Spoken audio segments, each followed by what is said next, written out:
اینجا شهر توشکند پایتخت جمهوری ازبکستان. من علویدین بوریوف در اینجا هستم و آمدم تا از بازی‌های جام جهان از فوتبال با شما حرف بزنم. حالا اینجا وقتی که در نزد مجمع ورزشی هوما ایستادم، 3 ساعت پیش از بازی برای دسته‌های منتخب تاجیکستان و مغرب مخلصان جمع آمدند. هم تاجیکستانیان و هم ببینید عرب ها هم اینجا هستند، از مغرب هستند. من فکر میکنم که با اونها هم صحبت خواهم داشت. خب بیاید پیش از همه با این عربی که اینجا هست. سلام علیکم، کیف حالك؟ انت من المغرب، يعطيك العافيه. شو انتظارك في انا من تاجيكستان، نلتقي منتخبنا مع منتخبكم. شو تنتظر في هذه المباراه؟ اي نتيجه؟ بله، من از کشور مغرب همچون روزنامه‌نگار به اینجا اومدم. امروز بازی دسته منتخب تاجیکستان و مراکش است و من فکر میکنم که این دو دسته یک بازی زیبایی نشون میدن. در اصل دسته منتخب شما رو بازی‌هایش رو تماشا کردم و بسیار یک بازیگران خوبی دارید که با سرعت بلند و اصول خاص هنرنمایی میکنن، از نگاه فنی هم بلند هستن.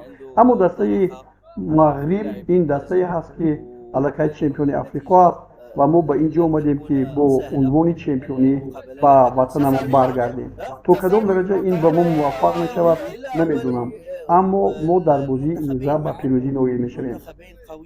با دسته منتخب تاجیکستان هم توفیق میخواهیم که با بازی‌های من بعده برآید، زیرا در بازی‌های آینده این برای شما چون اولین چمپیونی جهان است میتوانند که باز شود شهامت دسته شما را در آسیا و در جهان بالا برد. ولكن هنا كأس العالم ممكن يكون حليف الأقوى وإن شاء الله المغرب تفوز. شكرا. اسمك؟ محمد أشعري. شكرا.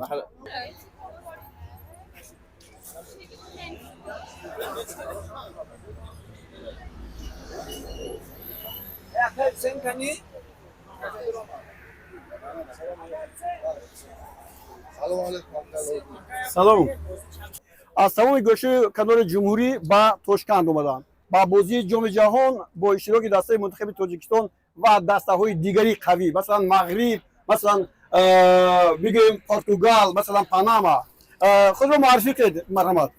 من کومیلوف محسن برای دستگیری منتخب تاجیکستان از خود ناحیه 8 اومدم. خب اینجا میبینم که از پنجکین هم هستن، از شهر دوشنبه هستن، خیلی جور هستن. از این باز بیشتر میبینید یا نه؟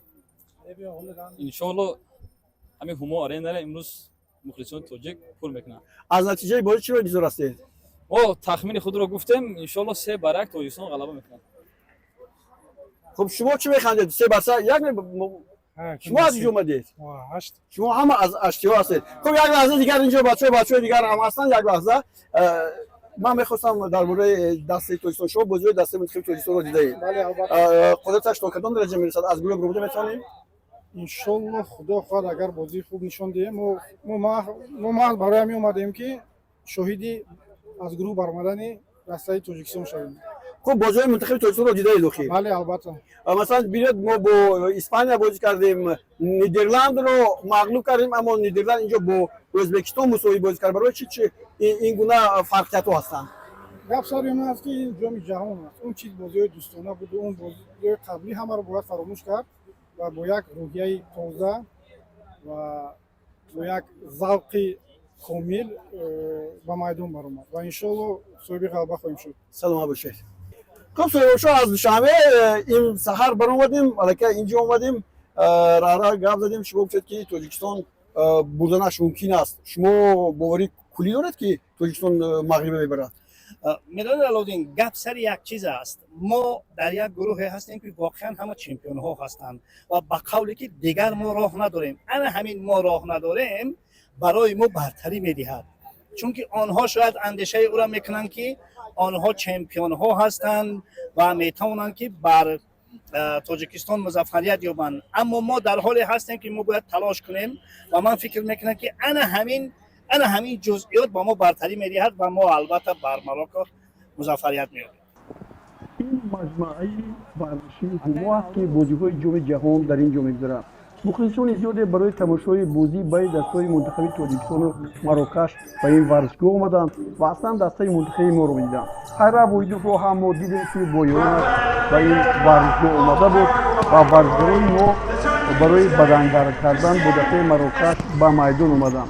дар ҳайти дастаи мунтахаби Тоҷикистон мо тағйироти кулиро нисбат ба ҷоми ҷаҳон надидем ва умуман тағйирот ҳам набуд. ин мухлисони Тоҷикистон ҳастанд ки ин ҷо ҳастанд ва Фириз Бекмуродов аз дарвозабонони беҳтарини мо дар ин рӯз ҳам ду рақсид. баробари шурӯъ шудани бозӣ футболбозони дастаи мунтахаби Тоҷикистон ба иштибоҳ роҳ доданд. дар натиҷа дар сонияи 23 воқеӣ тавонистанд бозиҳои дастаи Мағриб ҳисобро боз кунанд.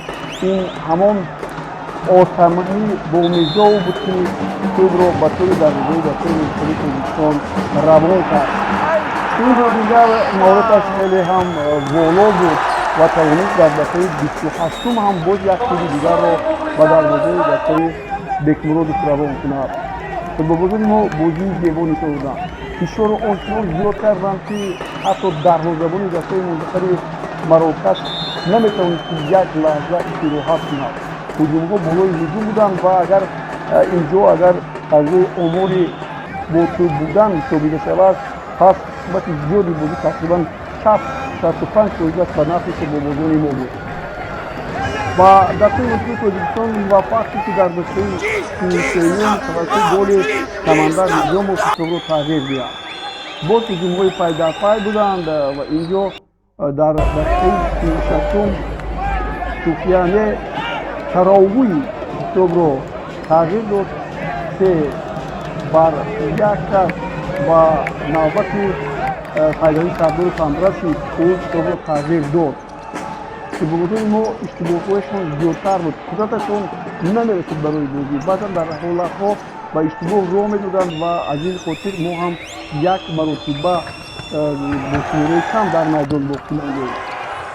раис Алхелӣ инҷо тавонист голи чорумро ба дарвозаи дастаи мунтахаби Тоҷикистон занад ва умеди баробар кардани ҳисобро аз даст диҳад. вале мухлисон аз бозии дастаи мунтахаби Тоҷикистон қаноатманд буданд. дӯстони гиромӣ, дар ҳақиқат бохтҳо ҳар гуна мешаванд.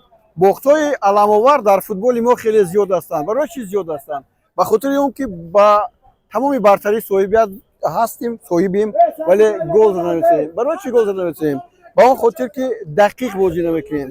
ба он хотир ки голҳоеро барои ҳариф медиҳем ки голҳои осонзан буданд. маҳз дар ҳамин бозӣ ҳам 50 зарбаи Тоҷикистон дар муқобили 22 зарбаи марокашиҳо ё мағрибиҳо. ҳисобро дидед. мо метавонистем ҳисобро баробар кунем. метавонистем аз онҳо беҳтар бошем. аммо ман бозӣ чунин бозие ки онҳо карданд умед надоштам.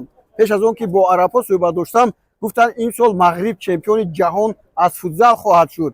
ман гуфтам Тоҷикистон беҳтар, аммо тавре мебинед Тоҷикистон беҳтар буд, аммо натиҷа дигар аст. натиҷа асосӣ аст. 3 имтиёз.